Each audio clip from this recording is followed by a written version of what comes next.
In thinking about how serving in various ministries has impacted Rebecca and I, we could list many things, but we chose these three. Foremost, we thought about all of the people who are now friends and friendly faces that we see each week at worship and know that we can count on if we need support. We met these people by serving in ministries.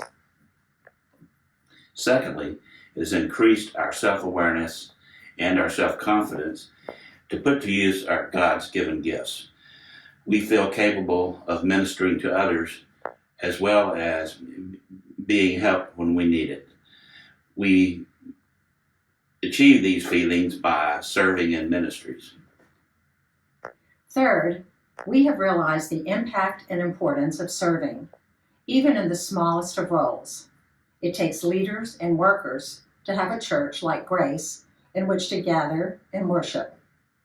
We came to this realization by serving in ministry, as easy as handing out candy for trunk or treat, or to the sometimes more challenging roles of session member and Stephen minister. We would look forward to continuing our service ministries that we're doing today to better serve God, and we look forward to new opportunities to serve Him and Grace. Good morning. I'm Sybil Shuck, and I am grateful to be part of this Grace Church family. My husband Wayne and I had been at our previous church for 41 years, and leaving there was painful. Some of you will remember Beverly and Jerry Kester.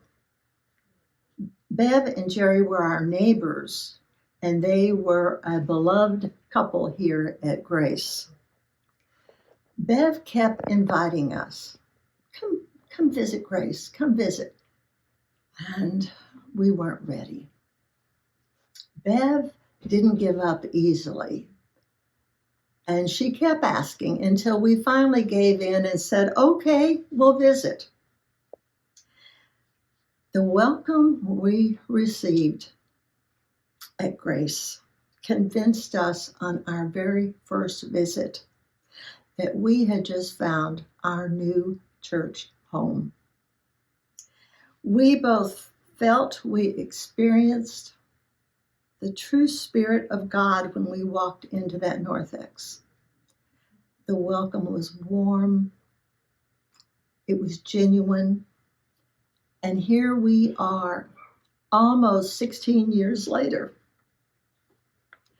Now, anyone who's been in the same church for 41 years has surely taken part in just nearly every aspect of that church's ministry, and that describes me. But what I discovered along the way that brought my greatest joy was being involved in the Godly Play Worship Center for Children. And it really hurt to say goodbye to that. Sometime later, I mentioned this to Bev, and she quickly spent some time researching, finding out more about what this program was all about. She then shared it with Kelly Rom, who was on staff at that time.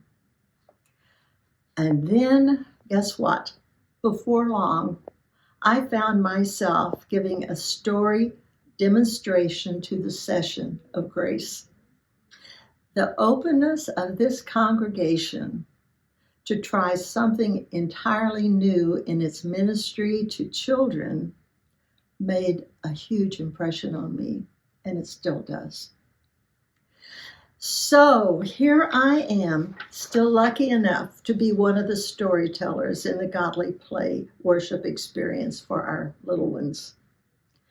But one day, it occurred to me that at 86 years old, how much longer could I make it up those CE flights of stairs and get to that Godly Playroom? But then it hit me. There's an elevator there. Just load me on the elevator, push the button, and send me upstairs. So I'm not through yet. I'm also sure about something else. Grace isn't through yet. On this grander scale of things, I think you will agree with me that God is certainly not through with his plans for a bold and exciting future for this church home we all love.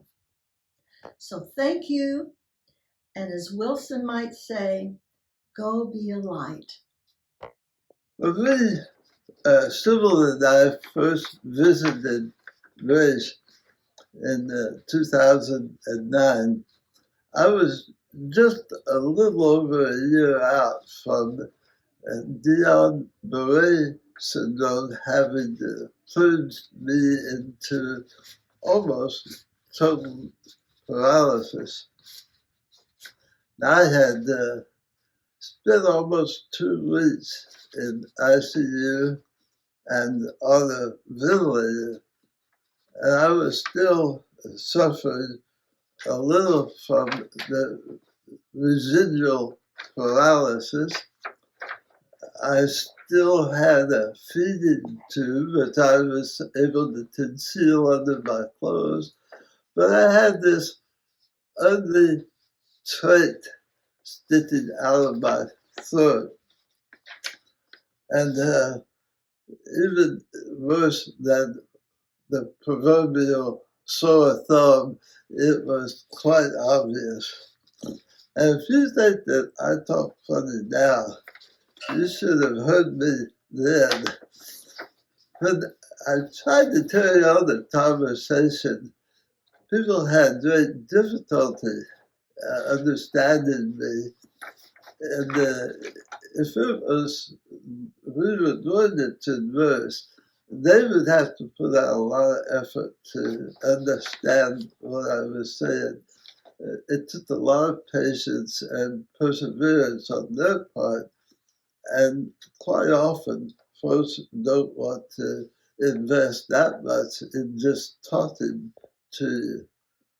And it sometimes didn't feel like it was worth it to them. As you can imagine, I wasn't real eager to get out and meet new folks, but it was long past the time when we were trying to pick a new church home. And to the credit of the folks here at Grace, our first visit, we encountered numerous folks who were very welcoming and gracious toward us. Probably a couple of them were in the medical profession, and that might have had an impact, but it was more than that. We felt loved and accepted and felt that way from the very first day. The one instance that I want to convey occurred when we went to Sunday school class over in Grace Place. The lady that greeted us there, it turns out, was a nurse. And when she saw this ugly trait sticking out of my throat, she said, "Oh, I see you needed something unusual there. Would you like to tell me about it?"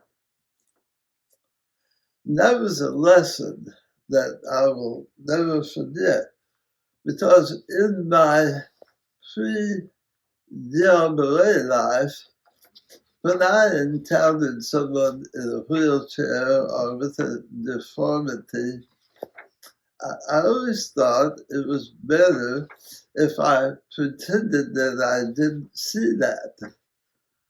I felt that it was better to pretend that everything was normal. In reality, I learned that it's a whole lot better to give that person an opportunity to tell us about their malady. And I think most people are like I was. I wanted them to know that hey, I wasn't always like this. Even though God has given me a challenge in my life, I can say that when I'm surrounded by the loving community of a Christian church, as we are here at Grace, I can feel almost as whole as I ever did before. And it's by God's grace that I'm here. But I want the people of Grace to know that I appreciate them showing me that God wasn't through with me yet. Hi, we're Linda and Jeff Tate. Our first mission trip was in 1998 to the Dominican Republic. That trip had a lasting impact on us. We learned so much about ourselves and formed deeper relationships with other Grace members. That trip was a reminder of how blessed we are and made us want to serve others. I'm reminded of a verse from Luke 12. From everyone who has been given much, much will be required. I'd like to think in some small way we're serving as the hands and feet of Jesus. As my friend Bob Toberman used to say, there's mission in your own backyard. From helping refugee families, volunteering at minis, assembling food packets for Numana, we're thankful that our Grace family prioritizes mission opportunities. Hi, Grace family. My name is Cammie, and I'm the director of the preschool. I have worked in the preschool for over 20 years in various capacities. Over the years, I've seen what the Grace family can do for our school, each other, and the Plano community. The church provides an elder and a committee to help lead, guide, and support our school.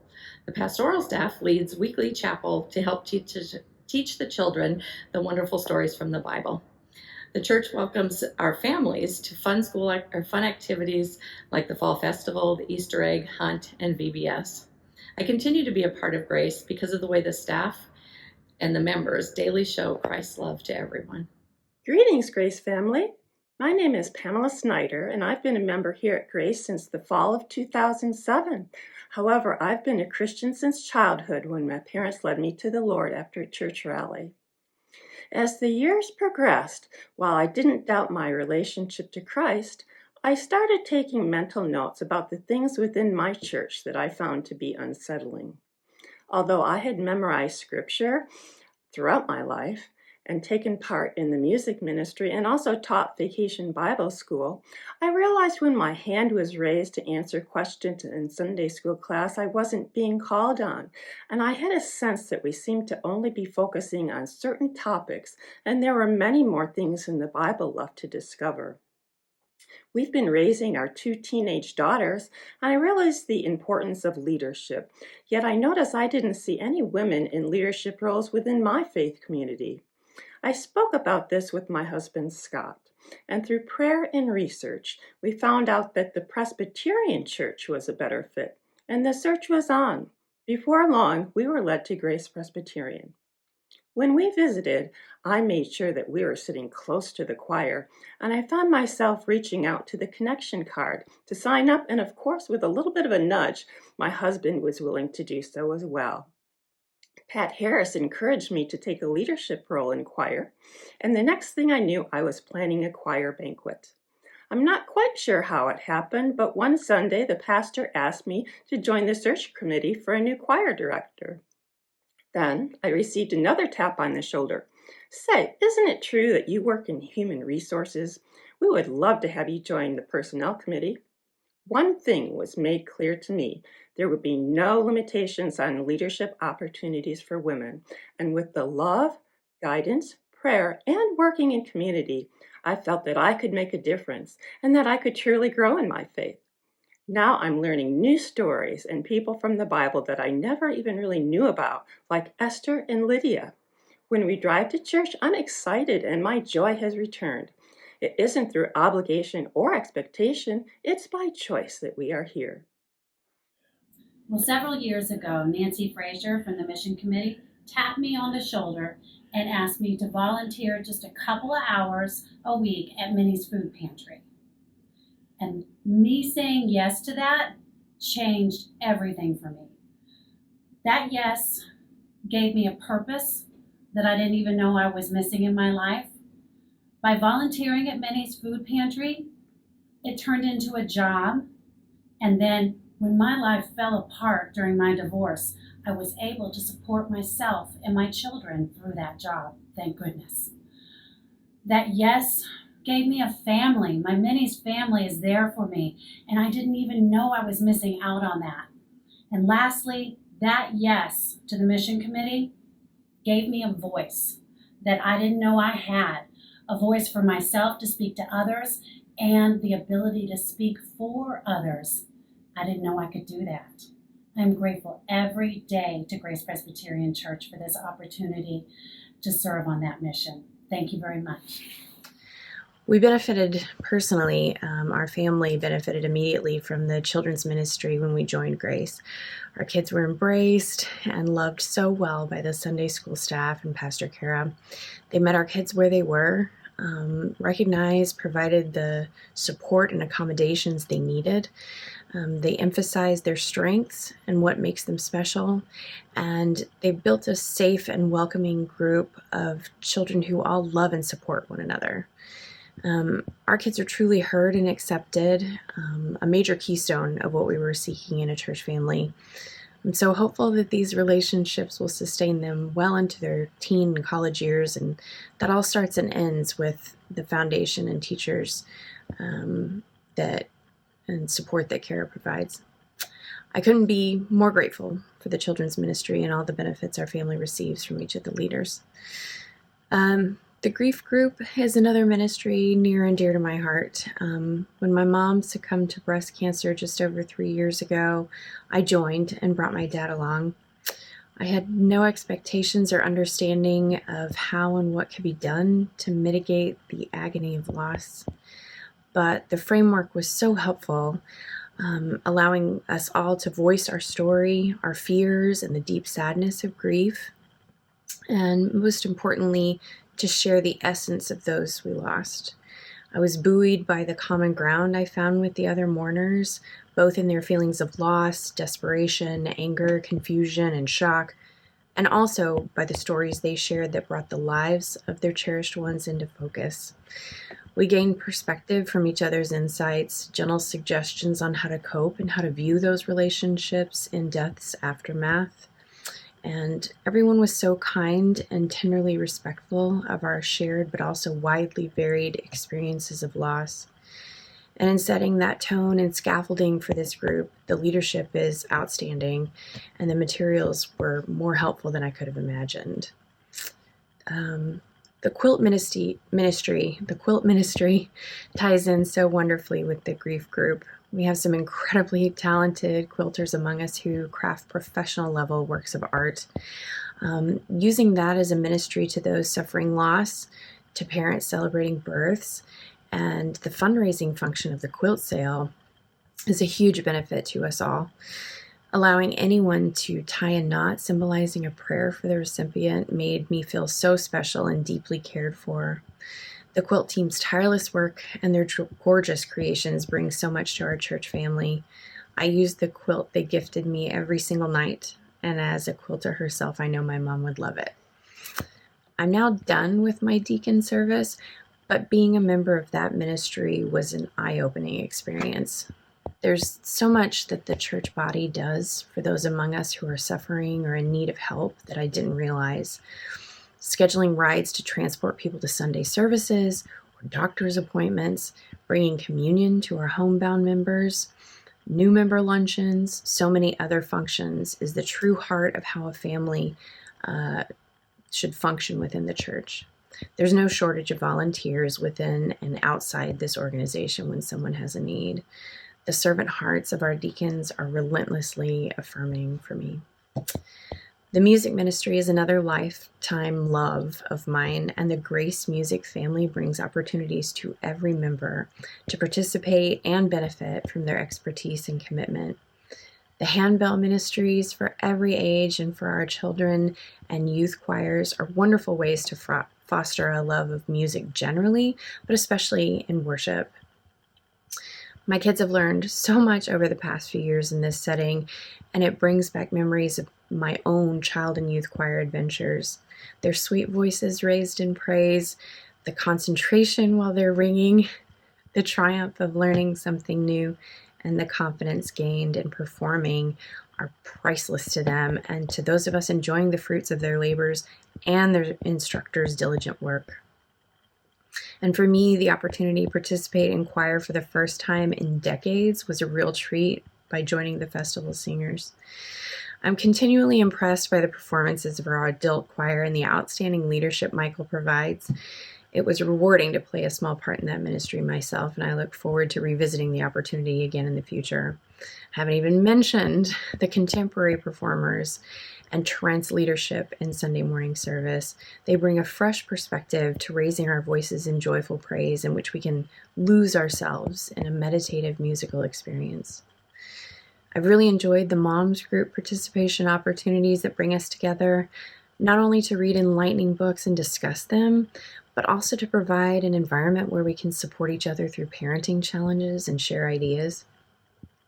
The Fantasy Football League has been a perfect fit for my husband, Patrick, since he already consumes every ounce of football news and stats available, but also as an opportunity to trash talk via text, mostly with David Hurwitz.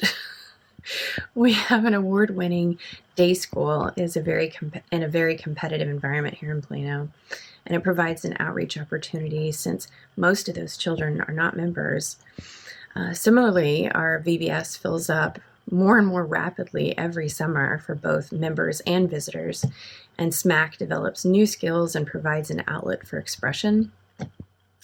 And whether it's getting dirt under our fingernails on property work days to make the church grounds more beautiful, scheduling prayer times in support of the prison ministry, volunteering for ESL classes, or dropping off cans and boxes of food for our little food pantry, we have countless ways to participate in giving and receiving at Grace.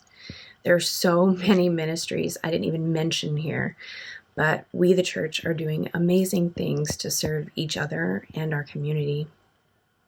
If you have a need to fulfill or an idea on how to contribute, grab a pastor, elder, deacon, or staff member. We want to hear from you and be of service for and in cooperation with you. There are so many Bible passages that deal with ministry and service, but I find Matthew's account of Jesus' prophecies on the Mount of Olives clear and instructive. Specifically, these excerpts from Matthew 25. For I was hungry, and you gave me food. I was thirsty, and you gave me drink. I was a stranger, and you welcomed me. I was naked, and you clothed me. I was sick, and you visited me. I was in prison, and you came to me. And the king will answer them, truly, I say to you, as you did it to one of the least of these, my brethren, you did it to me. Let us be about our Father's business, Grace family.